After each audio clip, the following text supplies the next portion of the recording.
தமிழ் சொந்தங்கள் அனைவருக்கும் சத்யசீலனின் அன்பு வணக்கங்கள். இன்னைக்கு நம்ம சிற்றலக்கியம் பார்த்துருக்கோம். சிற்றலக்கியத்துல 7வது கிளாஸ் வந்து நம்ம பாக்குறோங்க. ஸோ இன்னைக்கு நம்ம வந்து ஆல்ரெடி சிற்றலக்கியம் பார்த்துருக்கோம். சிற்றலக்கியத்துல கடைசி எனக்கு 7வது டாபிக் என்ன பாக்குறோம் அப்படின்னா காவடி சிந்து அப்படிங்கிறது. சரிங்க.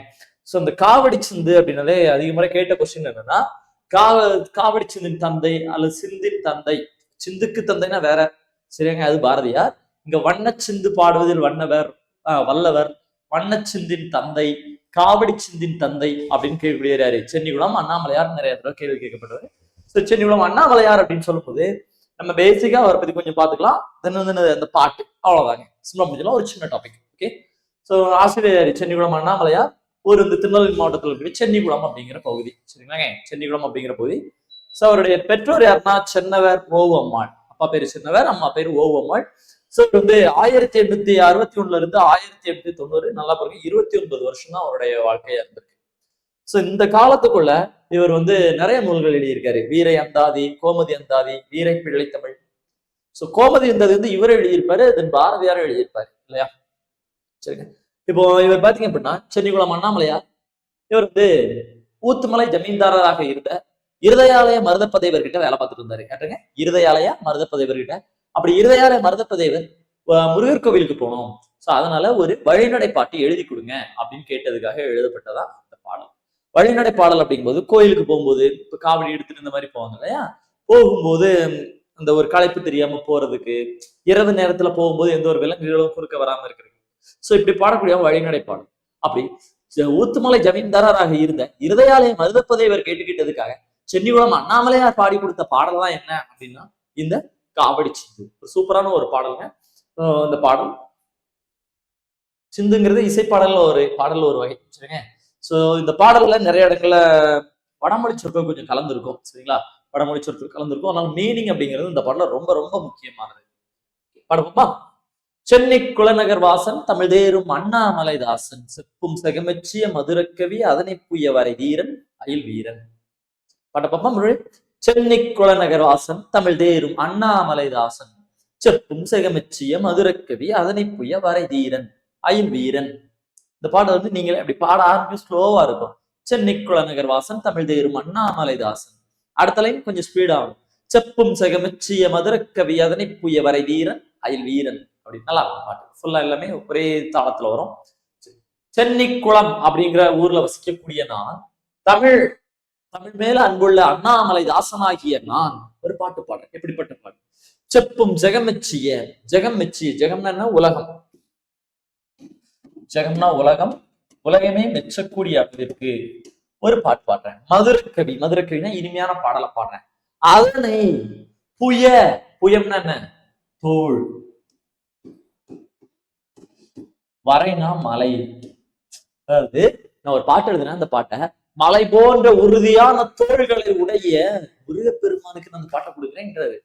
செப்பும் செகமெச்சிய மதுரக்கவி, இந்த உலகமே போற்றக்கூடிய அளவிற்கு ஒரு பாடல், இனிமையான பாடல். அதனை புய வரையிற் புனை வீரன், யாருக்கு? மலை போன்ற வலிமையான தோள்களை உடைய முருகருக்கு கொடுக்குறேன். அயில் வீரன்னா கையில் வேல் வைத்திருக்கக்கூடிய வீரன், ஏன்னா போர்க்கடவுள் அப்படின்னு சொல்லலாம். சங்க காலத்துல முருகரை பாடும்போது புறப்பொருளை பாடினா போருக்கு கடவுளாகவும், அகத்துல பாடும்போது அழகு, காதல் இதுக்கு கடவுளாகவும் பாடப்படும். அழகு, அன்பு இதுக்கு கடவுளாகவும் பாடப்படக்கூடியவர் இல்லையா. அதனால அயில் வீரன், வேல் வைத்திருக்கக்கூடிய வீரன். அடுத்துங்க, வண்ணமயில் முருகேசன் குறவள்ளி பதமணி நேசன் உரை வரமேதரு கழுகாசலம் பதிகோவிலின் வளை மரபாதே சொல்வன் மாதே. சொன்ன அப்படிதானே பாக்குறீங்க. வண்ணமயில் முருகேசன் குறவள்ளி பதமணி நேசன் உரை வரமேதரு கழுகாசல பதிகோவிலின் பழம் நான் மரபாதே சொல்வன் மாதே. பாருங்க, வண்ணமயில் முருகேசன். வண்ணம்னா அழகு. 3 சொல்லின் போட்டு எழுதினாவான் கலர், வண்ணம், நிறம் சொல்லுவோம். 2 சொல்லின் போட்டு எழுதினா அழகு. மயில் தெரியும், முருகனாலும் அழகுதான். ஈசன்னா கடவுள். அழகான மயில் மேல வீற்றிருக்கக்கூடிய அழகின் கடவுளே வண்ண மயில் முருகேசன் அப்படின்னா அழகான மயில் மேல இருக்கக்கூடிய அழகான கடவுளே. முருகினாலும் அழகுதான், ஈசன் கடவுள். குறவள்ளி பதமணி நேசன், குறத்தி பெண்ணான வள்ளி இருந்தாங்க இல்லையா, அவங்களுடைய கால்ல பாதங்கள்ல தன்னுடைய அன்பை அர்ப்பணிச்ச நேசனே. குறவள்ளி பதமணி நேசன், குறத்தி பெண்ணான வள்ளியின் கால்கள்ல தன்னுடைய அன்பை அர்ப்பணிச்ச நேசனே. உரை வரமேதரு கழுகா செல்ல பதிகோவிலி வளம் நான் மறவாதே சொல்வன் மாவே. உரை வரமே அப்படிப்பட்ட முருகன் தங்கி இருந்து வரம் கொடுக்கக்கூடிய கழுகாசலம், அதாவது கழுகுமலை, தூத்துக்குடி மாவட்டத்தில் கழுகுமலை இருக்குல்லங்க. சோ கழுகுமலை கோவிலுடைய சிறப்புகளை சொல்றேன், மறக்காம நீங்க கேளுங்க அப்படின்னு சொல்றேன். சென்னிக்குளம் அப்படிங்கிற ஊர்ல வசிக்கக்கூடிய நான் தமிழ் மீது பற்றுள்ள அண்ணாமலை தாசன் ஆகிய நான் இந்த உலகமே போற்றக்கூடிய அளவிற்கு இனிமையான பாடல் ஒண்ணு எழுத போறேன். அதை மலை போன்ற உறுதியான தோள்களை உடைய முருகருக்கு நான் கொடுக்க போறேன். அவர் ஒரு வேல் தாங்கி இருக்கக்கூடிய வீரன். அடுத்துன்னு சொல்றாரு, அழகான மயில் மேல வீட்டில் இருக்கக்கூடிய அழகின் கடவுளே, குரத்தி பெண்ணான வள்ளியின் கால்களை தன்னுடைய அன்பை அர்ப்பணிச்ச கடவுளே, அப்படிப்பட்ட கடவுளான முருகர் தங்கி இருக்கக்கூடிய கழுகுமலை கழுகாசல பதிகோவிலின் கழுகுமலை கோவிலுடைய பலத்தை சொல்றேன், சிறப்ப சொல்றேன்.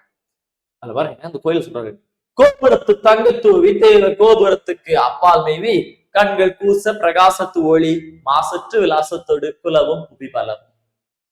கோபுரத்து தங்கத்தூவி தேவர் கோபுரத்துக்கு அப்பால் மேவி கண்கள் கூச பிரகாசத்து ஒளி மாசற்று விலாசத்தோடு குலவும் புவி பலவும்.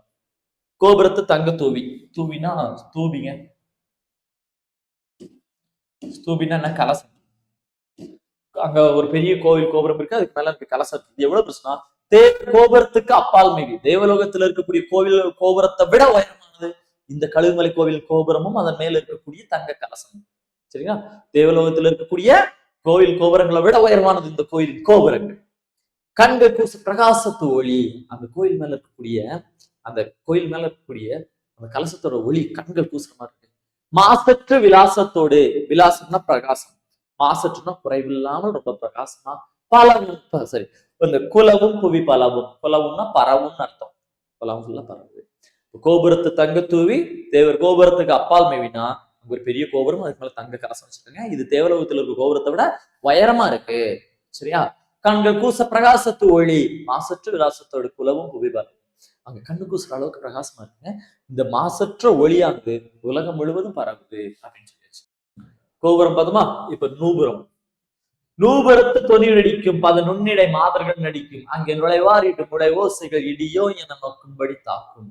அப்படி பாப்பா, நூபுரத்து தொனி வெடிக்கும் பத நுண்ணிடை மாதர்கள் நடிக்கும் அங்கே நுழைவார் இடு முளவோசைகள் திசை மாசுனம் இடியோ என நோக்கும்படி தாக்கும். பாருங்க, நூபுரம்னா சிலம்பு. நூபுரத்து தொனி வெடிக்கும் பத நுண்ணிடை மாதர்கள் நடிக்கும். நுண்ணிடை மாதர்கள் மெல்லிய இடைகளை உடைய பெண்கள் அங்க நடனமாடுறாங்க. நடனமாடும் போது அவங்க காலில் இருக்க சிலம்பானது தரையில பட்டு ஒலி எழுப்புது.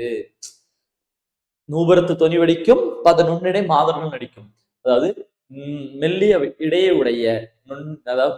இடையுடைய சிறிய இடையுடைய பெண்கள் அங்க நடனமாடுறாங்க. அவங்க காலில் இருக்க சிலம்பானது தரையில பட்டு ஒலி எழுப்புது. அங்கே நுழைவார் இடு முழவோசைகள் திசை மாசுனம் இடியோ என நோக்கும்படி தாக்கும். முழவுன இசைக்கருவி, தோல் இசைக்கருவியா.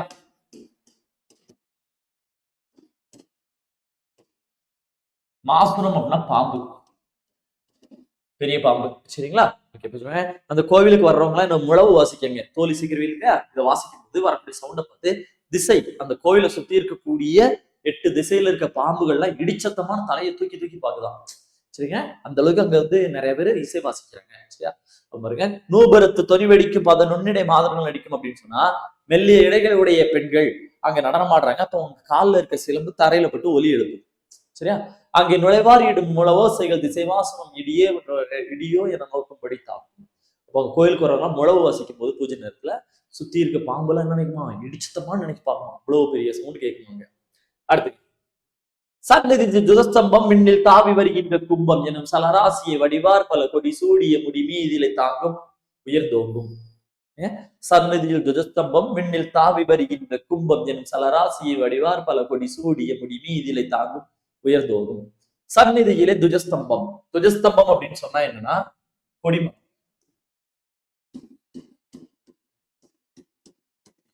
எல்லா கோயிலுமே என்னன்னா கொடிமரம் இருக்கு இல்லையா, கொடிமரத்துல உள்ள இருக்கக்கூடிய சாமியோட வாகனம் இருக்குன்னு சொல்லுவாங்க. இப்ப சிவன் கோயிலா இருந்தா வெளியில இருக்கிற நந்தி, அம்மன் கோயிலா இருந்தா சிங்கம், ஐயப்பர் கோயிலா இருந்தா குதிரை. இந்த மாதிரி ஒவ்வொரு கோயிலுடைய அந்த உள்ள இருக்க சாமியோட வாகனம் தான் அந்த கொடிமரத்துக்கு மேல வச்சிருப்பாங்க. இங்க என்ன இருக்கு, கும்பம் இருக்கு. சன்னதி துஜஸ்தம்பம் கொடிமரம் இருக்கு, அது மேல என்ன இருக்கு, விண்ணில் தாவி வருகின்ற கும்பம் என வடிவார் பல கொடி சூடிய முடி மீதிலை தாங்கும் உயர்ந்தோங்கும். அதாவது அதுக்கு மேல என்ன வச்சிருக்காராம், கும்பம் வச்சிருக்காரா. அந்த கும்பத்துக்குள்ள ஜலராசி சலராசி அப்படின்னு சொன்னா நீர்வாழ் விலங்கு, அக்வாட்டிக் அனிமல்ஸ். சோ நீர்வாழ் விலங்குகளை உள்ள அடைச்சு வச்சு மேல வச்சுட்டாங்கன்னா அந்த உலகம் ஒருவேளை அழிக்கப்பட்டுச்சு அப்படின்னா இதை எடுத்து விட்டு உலகத்தை வந்து உயிர்ப்பிக்கலாம் அப்படின்னு சொல்றாரு. சோ அதுக்கு தான் அப்படி. இது எவ்வளவு பெரிய கொடிமரம் அப்படின்னு எடுத்துக்கிட்டீங்கன்னா, உன்னதமாகிய இஞ்சி பொன்னாட்டு உம்பர் நகருக்கு மிஞ்சி மிக உயர்வானது பெறலால் அதில் அதிசீதள புயல் சாலமும் உரமும் பின்னி கரங்கும். உன்னதமாகிய இஞ்சி உம்பர் பொன்னாட்டு உம்பர் நகருக்கு மிஞ்சி மிக உயர்வானது பெறலால் அதில் அதிசீதள புயல் சாலவும் உறங்கும் மின்னி கரங்கும். இதுல பாருங்க, இஞ்சினா மதில் சுவர், உம்பர் அப்படின்னா தேவர்கள், அதிசீதளம் அப்படின்னு சொன்னா காத்து, வேகமான காத்து, புயல்னு சொன்னா மேகம். சரி, அதாவது இந்த கொடிமரம் எவ்வளவு பெருசுன்னா, உன்னதமாகிய இஞ்சி பொன்னாட்டு உம்பர் நகருக்கு மிஞ்சி தேவலோகத்துல இருக்கக்கூடிய மதில் சுவரை விட பெருசு. தேவலோகத்துல தேவர்கள்லாம் இருக்கக்கூடியது அமராவதிங்கிற நகர். அந்த அமராவதி நகருடைய மதில் சுவரை விட உயரமானது இது இந்த கொடிமரம். இப்போ அமராவதி சுவரை விட இந்த மதில் சுவர் உயரம்னு சொல்லிட்டோம்ல, சரி இந்த கொடிமரம் அமராவதியில இருக்கக்கூடிய மதில் சுவரை விட இங்க இருக்க கொடிமரம் உயரம்னு சொல்லிட்டோம் இல்லையா? அப்ப இந்த மதில் சுவர் எவ்வளவு பெருசுன்னு தெரியணும்ல இல்லையா? அமராவதி நகர்ல இருக்கக்கூடிய மதில் சுவரோட இது உயரம் சொல்லிட்டோம். அப்ப அமராவதியில இருக்கக்கூடிய மதில் சுவர் எவ்வளவு பெருசு அப்படின்னு கேட்டா என்ன சொல்லியிருக்காங்கன்னா, மிக உயர்வானது பெறலால் அது அதிசீதள புயல் சாலவும் உறங்கும் மின்னி கரங்கும். அதாவது வேகமான மழை மேகங்களையும் காத்தையும் தடுத்து நிறுத்தக்கூடியது மழை. மழையையும் மேகத்தையும் தடுத்து நிறுத்துறது என்னது? மேகம் காத்து எல்லாத்தையும் மழை தான் தடுத்தோம். அப்படி காற்றையும் மேகங்களையும் தடுத்து நிறுத்தக்கூடியதுதான் என்ன அப்படின்னா அந்த அமராவதியில இருக்கக்கூடிய, அதாவது தேவர்கள் வசிக்கக்கூடிய அமராவதி நகர்ல இருக்கக்கூடிய பெரிய மதில் சுவர் மலை மாதிரி உயரமா இருக்குமாங்க. ஆனா அதை விட உயரம் இந்த கொடிமரம் அப்படின்னு சொல்றாரு. ஓகே, அது பாருங்க, இந்த கோயிலுக்கு போறவங்க எப்படி போறாங்கன்னு சொல்லியிருக்காங்க. அருணகிரி நாவில் பழக்கம் தரும் அந்த திருப்புகள் முழக்கம் பல அடியார்கள் நம் ஒளிபோதி நிலையம் அமராவதி இவையோர் செவிய அடைக்கும் அண்டம் உடைக்கும். அருணகிரி நாவில் பழக்கம் தரும் அந்த திருப்புகள் முழக்கம் பல அடியார்கள் நம் ஒளிபோதி நில அமராவதி இவையோர் செவி அடைக்கும் அண்டம் உடைக்கும். அருணகிரி நாவில் பழக்கம். அருணகிரிநாதருடைய பாடல் எது அப்படின்னு கேட்டா நம்ம திருப்புகள். அந்த திருப்புகள் பாடல் வந்து படிக்க கொஞ்சம் கஷ்டமா, முத்தை திருப்பத்தி திருநை அப்படின்னு வரும் இல்லைங்க. சோ அந்த பாடல் வந்து படிக்க கொஞ்சம் கஷ்டமா இருக்கும். ஆனா இந்த முருகனை நினைச்சு பாட்டு பாடி நிறைய பேர் போறாங்க இல்லையா, இவங்களுக்கு அது பழக்கமா, ஏன்னா டெய்லி பாடி பாடி பழக்கமாயிருச்சு முருக பக்தர்களுக்கு. சோ அவங்க அப்படி படிச்சுட்டு போறது எவ்வளவு சத்தமா கேக்குதுன்னா, அமராவதி இமையோர் செவி அடைக்கும் அண்டம் உடைக்கும். அமராவதி நகர்ல இருக்கக்கூடிய தேவர்களுக்கே கேட்குமா, இந்த அண்டமே அதிர்ற மாதிரி கேட்குமா. அந்த பாடலை சத்தமா படிச்சுட்டு போறாங்க திருப்புகளை. அடுத்து பாருங்க, கருணை முருகனை போற்றி தங்க காவடி தோளின் மேல் ஏற்றி கொழும் கனலேறிய மெழுகாய் வருபவர் ஏவரும் இகமே கதி காண்பார் இன்பம் பூண்பார். கருணை முருகனை போற்றி தங்க காவடி தோளின் மேல் ஏற்றி கொழும் கனல் ஏறிய மெழுகாய் வருபவர் ஏவரும் இகமே கதி காண்பார் இன்பம் பூண்பார். இந்த முருகனை நினைச்சு தோல்ல தங்க காவடி ஏத்தி கொழும் கனலேறிய மெழுகாய், அதாவது மெழுகு, வெப்பத்தை பார்த்தா மெழுகு உருகுல, அது மாதிரி மனம் உருகி வெப்பத்தை பார்த்தா மெழுகு உருகிற மாதிரி பக்தியால ஒரு முருகரை வழிபட்டா இப்பவே முக்தி கிடைக்கும், உங்களுக்கு வாழ்க்கையில இன்பம் மட்டும்தான் கிடைக்கும் அப்படின்னு சொல்லுங்க. ஓகே, சோ காவடி சிந்து பாத்தீங்க. காவடி சிந்துல நிறைய வடமொழி சொற்கள் இருக்கும், அதுக்கான சொற்களுக்கான பொருள் நம்ம வந்து பார்த்திருக்கோம். சரிங்களா? சோ உங்களுக்கு ரொம்ப யூஸ்ஃபுல்லா இருக்கும் நினைக்கிறேன். இந்த பாடல் படிங்க, ரொம்ப சூப்பரான ஒரு பாட்டு. சரிங்க, ரொம்ப அழகான ஒரு பாட்டு, அருமையான பாட்டு. நம்மள அறியாமலே அப்படி ஒரு அந்த தாளத்துக்குள்ள நம்மளை இழுத்துட்டு போற பாட்டு. ஸ்லோவாகும், வேகமா போகும், மறுபடியும் ஸ்லோவாகும். அந்த மாதிரி ஒரு தாளத்துக்குள்ள நம்மளை அறியாமலே இழுத்துட்டு போகக்கூடிய ஒரு அற்புதமான பாட்டு தான் இந்த பாட்டு. சரி, இந்த பாட்டை பார்த்துருக்கோம் இல்லையா? ஓகே, சோ இது வரைக்கும் நம்ம பார்த்த என்ன, 8 தொகை, 10 பாட்டு, காப்பியங்கள், சிற்றிலக்கியங்கள் முடிச்சிருக்கோம் இல்லையா? சோ நெக்ஸ்ட் ஒரு 1 வீக் என்ன பண்ணலாம் அப்படின்னா, நம்ம வந்து இதுல இருந்து டெய்லி இந்த இன்னொரு 1 வீக் வந்து நம்ம இது வரைக்கும் பார்த்த டாபிக்ல இருந்து கொஸ்டின் மூலமா நம்ம என்ன பண்ண போறோம், திரும்ப ஒரு ரிவிஷன் டெஸ்ட் சீரியஸ் மாதிரி ஒரு 1 வீக் இது வரைக்கும் எதை முடிச்சோமோ சோ அதை ஒரு ரிவிஷனா டெஸ்ட் சீரியஸா கொண்டு போயிட்டு சோ அது முடிச்சதுக்கு அப்புறம் பேலன்ஸ் வந்து பார்ப்போம். சரி, என்ன நம்ம ரொம்ப நாளா பார்த்துக்கிட்டு இருக்கிறோம், இது நம்ம கொஞ்சம் ரிவிஷன் பண்ணணும், தென் இதுல இருக்கக்கூடிய நம்ம இன்னும் கொஞ்சம் ப்ராக்டிஸ் பண்ணணும். ஏன்னா இதுல 1-2 பார்க்கலாம் நம்ம விட்டு போல. சோ அப்ப என்ன பண்ணணும், நம்ம வந்து ரிவிஷன் பண்ணணும், கொஸ்டின் பாயிண்ட் ஆஃப் வியூல பார்க்கணும். அதனால ஒரு 1 வீக் வந்து டெஸ்ட் சீரியஸ் மாதிரி கன்டினியூ பண்ணுவோம். கன்டினியூ பண்ணிட்டு தென் அதுக்கடுத்து என்ன பண்ண போறோம், மறுபடியும் உட்காந்து இப்ப சிற்றிலக்கியம் முடிச்சோம் இல்லையா, சோ இது வரைக்கும் ஒரு டெஸ்ட் சீரியஸா கொண்டு போயிட்டோம்னா நெக்ஸ்ட் என்ன பண்ணலாம், அடுத்து பக்தி இலக்கியம், நாட்டுப்புற இலக்கியம் சொல்லிட்டு அப்படியே மறுபடியும் கண்டினியூ பண்ணலாம். சரிங்களா? ஓகே, சோ அடுத்தடுத்த கிளாஸஸ் எல்லாமே கண்டினியூ வாட்ச் பண்ணுங்க. ஸோ நம்ம இப்போ வந்து டெஸ்ட் லிங்க் வந்து கொஞ்சம் டெலகிராம் இந்த இஷ்யூவால நம்ம போட்டோம்னா அது வந்து ஷேர் ஆகல.